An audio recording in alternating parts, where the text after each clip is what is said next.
All content contained in this video is created for informational purposes only. This video is not intended to be a substitute for professional medical advice, diagnosis, or treatment. Seek the medical advice of a physician or other qualified health provider with any questions you may have regarding a medical condition. Never disregard professional medical advice or delay in seeking it because of something you heard in this video. Hey, I'm Honeysuckle, and welcome to my channel, Psychosis Experience. In this video, I want to cover what the hero's journey is and parallel it to a common Disney film that I think most people have seen. The idea with this is to set the groundwork for explaining how my psychosis experience relates to what I've seen in the hero's journey story arc. So I'm going to share my screen so you can follow the presentation I've got. So the hero's journey is this 12-step process that was created by a guy named Joseph Campbell in the mid-1900s. He studied a bunch of different religions as well as a bunch of different myths and saw this common underlying theme across all cultures, and it's now presented in this 12-step process that we see today. There are generally 3 different acts to the hero's journey. There's 2 of them that occur at the beginning and at the end, which are set in the ordinary world, and then there is a 3rd act in the special world or the unknown world. It's generally the ordinary world, the special world, and then back to the ordinary world. And the movie that I want to parallel this to is Finding Nemo. In Finding Nemo, both Marlin and Nemo go through a hero's journey, but I'm going to follow Marlin because I can more relate to Marlin as an adult, as well as the fact that Marlin's portion is about 60% of what the story is, and Nemo's is more about 40%. Something I want to point out is that step 4 and step 5 in Finding Nemo are reversed. So in Finding Nemo, it's they crossing the threshold and then they meet the mentor. But the general overview for the hero's journey is that they meet the mentor first and then they cross into the threshold. So moving on to step number 1, the ordinary world. The ordinary world is normal for the protagonist or hero, but not necessarily normal for you as the viewer or listener to the story. This is the hero's home. This is where they're safe. It might be where they've grown up. It's the baseline. In Finding Nemo, this is of course the reef and the sea anemone where Marlin raised Nemo. Moving on to step number 2, the call to adventure. This is the part in the hero's journey where the hero's life is called to do something great. There's some kind of quest or obstacle that's presented. It might take the form of a message, a great catastrophe, like maybe a volcano, some new person coming to town, they might be the villain, or someone new that propels them forward, might be a death or another large event. In Finding Nemo, the call to adventure is when Marlin gets told that Nemo and the school is going to the edge of the reef. So in the beginning of the movie, Marlin experiences his wife and children die at the hands of a fish. And this is where Marlin loses his trust of that edge of the reef. And in remembering this scene, he wants to ensure that Nemo is safe at the edge of the reef, and he does not trust Nemo to be okay. He doubts his safety. Moving on to step number 3, the refusal of the call.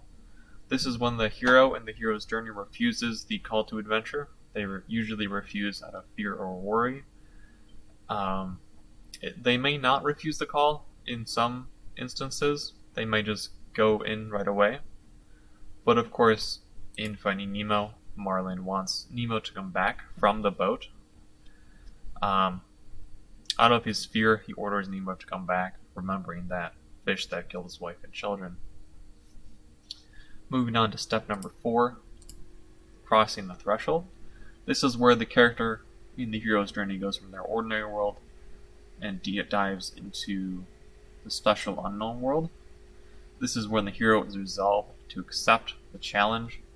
It's often signified by some major event, such as a destruction of their home, someone close to them is taken or killed, or they gain some kind of new knowledge. Again, the meeting the mentor step is generally before crossing the threshold, but in Finding Nemo the steps are interchanged, where crossing the threshold becomes before meeting the mentor. In Finding Nemo, of course, Nemo is taken, and Marlin's greatest fear that something will happen to Nemo is affirmed. Moving on to step number 5, meeting the mentor. In the hero's journey, this is when the character meets the mentor or guide figure who gives them direction, wisdom, knowledge, something important that will be used in their quest. The mentor doesn't necessarily have to be a character. It could be written knowledge, or maybe it's a story given to them. In Finding Nemo, of course, this is Dory, and I've seen this pattern in Finding Nemo of Marlin and his lack of trust. Marlin must learn to trust Dory in order to reach Nemo. Moving on to step 6, trials, allies, and enemies. In the hero's journey, this is where they learn how the new world works. They face challenges, they meet new people who might be friends or foes. This is generally the meat of the story. It's where the exciting bits happen, it's where the slow bits happen that lead up to the big bits. This is the meat. Let me delete that. Forgot to move that out of the way.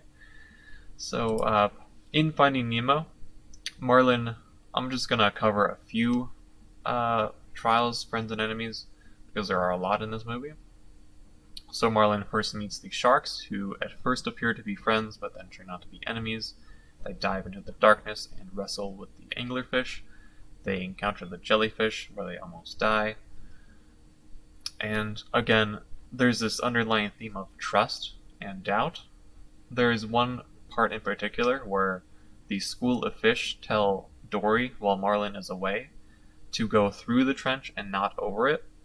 But when Marlin hears Dory say to him to go through the trench, he doubts her advice and instead goes over the trench and meets with the jellyfish, where him and Dory almost die.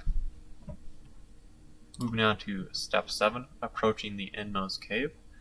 This is where the hero prepares to go to the Inmost cave. The Inmost cave being the place which holds the reward for which the quest was started. It's hard to exactly pinpoint this in Finding Nemo, but I think that when they're in the whale's mouth is when they're preparing the most. It's definitely a place where they're in one spot for a single time. In this approaching the Inmost cave step, you must trust Dory again and let go of the whale's tongue so that they're propelled outwards to the pier or docks. Moving on to step 8, the Ordeal. In the hero's journey, this is where they face the most difficult challenge and their greatest fear. The ordeal is generally the main event of the journey. The hero may die, or he may witness someone very close to him die.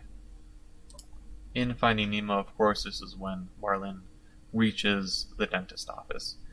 In using his newfound trust, he trusts the pelican to take him to the dentist's office, and yet, despite all the trust that he's put into his friends, he sees Nemo dead in the plastic bag in the dentist's office. But then moving on to step 9 is when the hero gets the reward. In the hero's journey, they survive the ordeal and they survive their greatest fear. They receive a reward for conquering that fear. Could be power, could be knowledge, or could be someone else. Of course, in Finding Nemo, Marlin finds Nemo, and his trust is ultimately rewarded. Going into step 10, this is where it starts going from the special unknown world back into the ordinary world. This is where the hero must return to their normal life before stepping onto the quest. Often there is one final test, one final trial that they have to go through in order to return back to the ordinary world.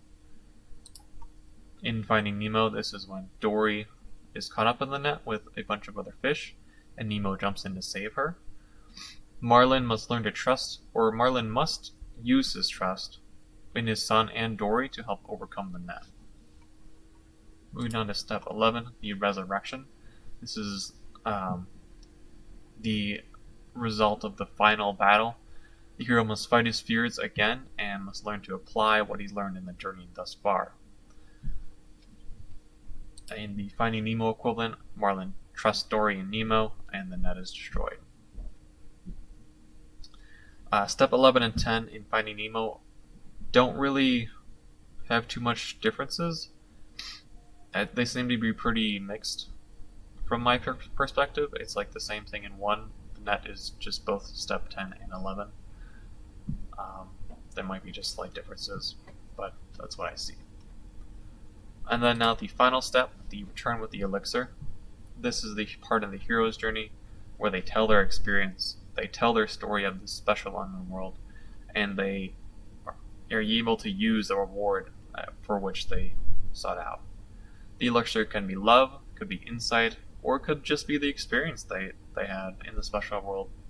And now they go forward in their normal, ordinary world and then use this unique experience to help them in their ordinary life. In Finding Nemo, Marlin shares his story with the other parents at the school, like the seahorse and the octopus, and Marlin learns how to trust his son to go to school. There's a scene where Marlin gives his son Nemo a hug as they go off on the manatee to school, and that doubt that he had at the beginning is resolved. And so that's my hero's journey explanation. Again, it's just kind of just a setup for the next video that I want to do, which is going to be me paralleling my experience with psychosis and seeing how there are parallels between what I've experienced and the hero's journey, and we'll go from there. So thank you for watching, and have a good one.